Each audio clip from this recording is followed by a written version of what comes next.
We greet our friends everywhere with Chapter 15 of Dr. Ida, the story of Ida Scudder. This is another in the series, Stories of Great Christians, and comes to you from the Moody Bible Institute of Chicago.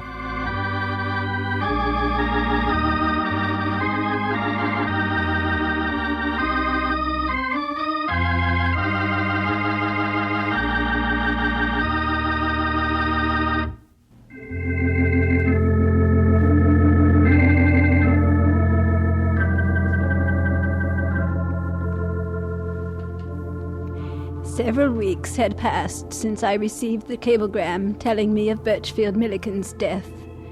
I had known for some time that he had contracted tuberculosis and was seriously ill, but I had prayed and hoped. I had gathered all of his letters and planned to read them through once more. Today another letter came from him, which had journeyed many months by sea, and it was probably the last letter he had ever written. I placed it in my pocket, unopened, but determined to read it and all of his earlier letters later that day. There was a letter I did open. It was from Uncle Jared. It gives me great pleasure to inform you that you've passed your language examination in Tamil, and it pleases me personally that my niece has done so with such great ability and success. Coming from Uncle Jared, that was high praise indeed. I would be seeing him sooner than I knew.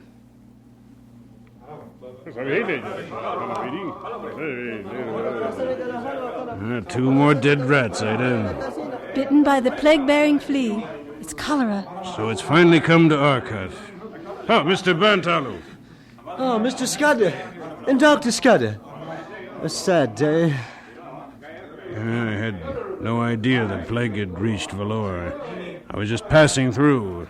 Busy with inoculations? I wish we were more busy. Are there problems? Too many of my people fear the injections more than they do the plague. Someone is spreading the rumor that the government is killing the people with these inoculations.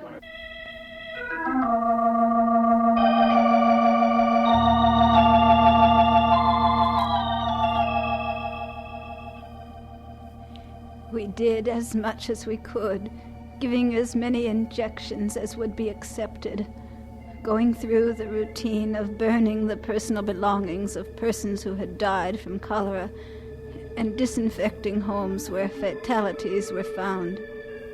The hospital was spared, but 400 persons died in Vellore alone. Throughout India, the epidemic claimed 1 million lives. Mary Tabor, come here. Let me have a look at you. Stick out your tongue. That is not polite. I am the doctor. You are my patient. Now, stick out your tongue. Let's have a look at your eyes. Turn your head this way. Are you feeling well? Yes, except Mrs. Nana Mal won't let me fix the medicines. When you're older, you can help her. Why am I called Mary Tabor? Oh, I've told you why many times. Tell me again. You are named for the lady in whose memory this hospital was built. But why? Because I suppose we thought the hospital, in a way, was your mother. Oh, that is silly. Perhaps. You are my mother. I should be named for you. Am I all right? Bless you, child. You're fit as a fiddle. Is that bad? Oh, no. It's very good. The plague has passed you by. Thanks be to God.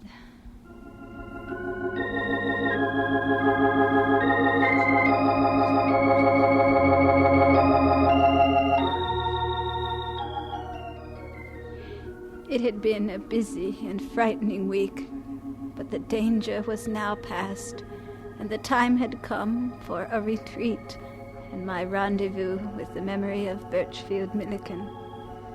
His last letter was still in my hand, as yet unopened and unread. I decided to leave it for the last. I looked at the pile of letters I had received from Birchfield during the past several years, and was surprised at how many there were. I went into my little garden after supper, where I had planted flowers which Birchfield would have loved, and in the cool of the evening began to retrace the past.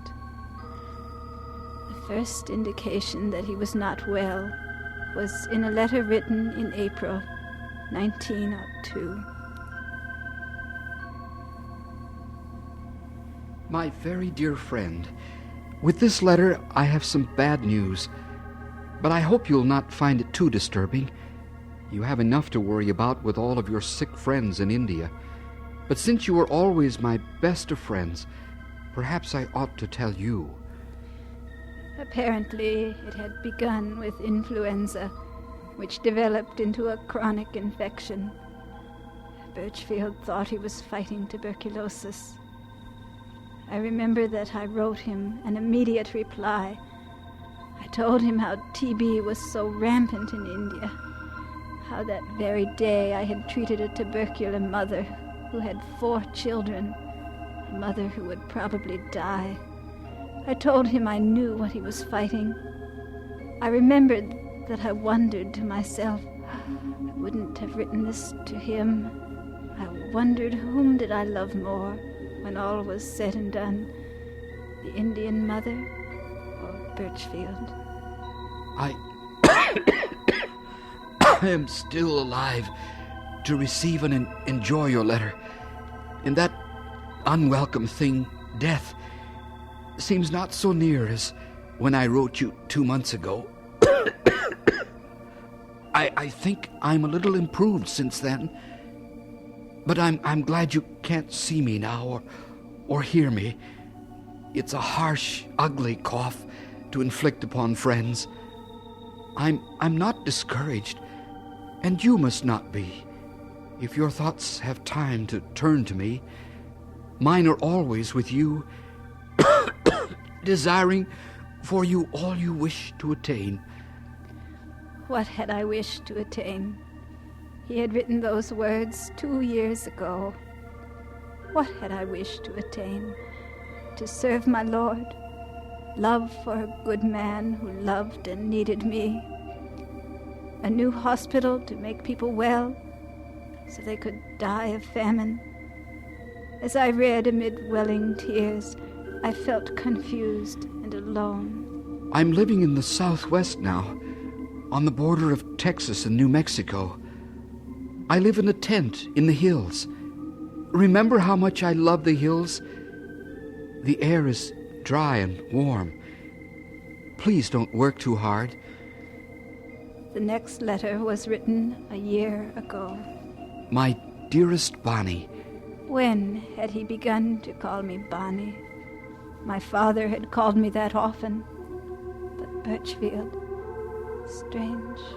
I loved your 3 letters. With no one to disturb me here, my thoughts are always of you, and a few ideas have crystallized. One is that I love Bonnie as much as ever, and I always shall. Yet everything except my heart tells me that Bonnie is out of the question for me, even though she has written me things which, 4 years ago, I should almost have sold my soul to hear. For I see it this way. If I could not awaken love when I was perhaps at my best, why should I hope to do so now? I remembered that I had written him of my dreams for serving God in new ways in India. How I hoped he might be able to add his medical skill to the task. Bonnie has unconsciously been forming in her mind a concept of her ideal man. She has used me as a nucleus, but her image is of someone else when she wrote, "My heart has gone out to you in love." I had meant that when I wrote it. Strange that Birchfield would write about me and what I wrote in this impersonal, indirect way. When she wrote that, she was writing to this ideal man. If Bonnie were to come to me and know me as I am now, she would find me so far from her ideal, and she would be so disappointed. Poor man. So you dreamed of me. Was it a pleasant dream? Had I written to him about my dreams, this was certainly direct enough. In my mind, I have had Bonnie in my arms many times, but never once in reality. In my mind, I've kissed her too, but never once in reality. You ask, do I remember our climb in the glen, our afternoon by the brook among the ferns, our walk home, our last day together on the yacht? Well, let me answer you in this way. I have seen many cattle branded here in the Southwest, and Bonnie has her brand on me, and all the little incidents are interwoven to make a complete pattern. Even that cruel incident at the wheel of the yacht, while long since forgiven, is there. And like other brands, it will last, while life lasts. Only 2 letters were left in the stack. I like the pictures you sent. They are the best I've ever seen of you. You have in them the look that I've always felt you ought to have. Are your little brown babies responsible for it? If so, God bless the babies. So, he had received the pictures of Mary Tabor and me. Last night, after I read your letter, I went for a walk all alone. My mind jumped ahead 3 years from now, and I imagined I met Bonnie when she came home on furlough.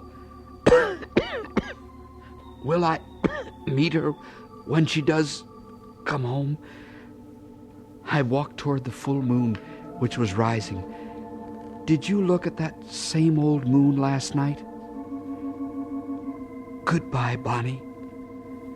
May God keep you from fretting over things you should not fret over. It was hard to go on, but there was still 1 letter, the last one, written in late August 1904. Birchfield said he had just been examined, and the doctors found his condition much worse.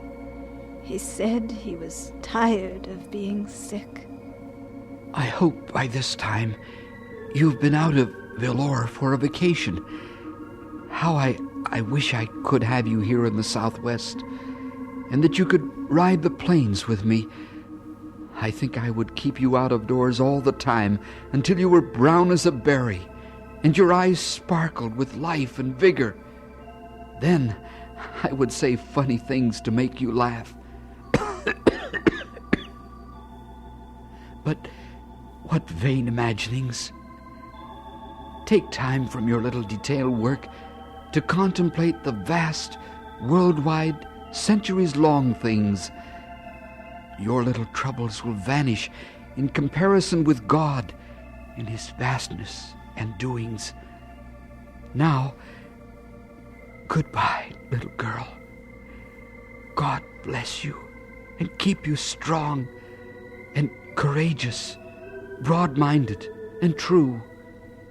With love, Birchfield. With much love, Birchfield.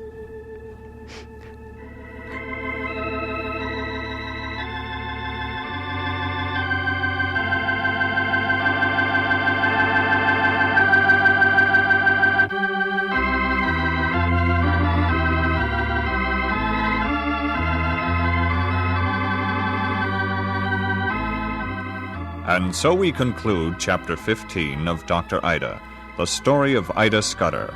This has been another in the series, Stories of Great Christians, coming to you from the Moody Bible Institute of Chicago.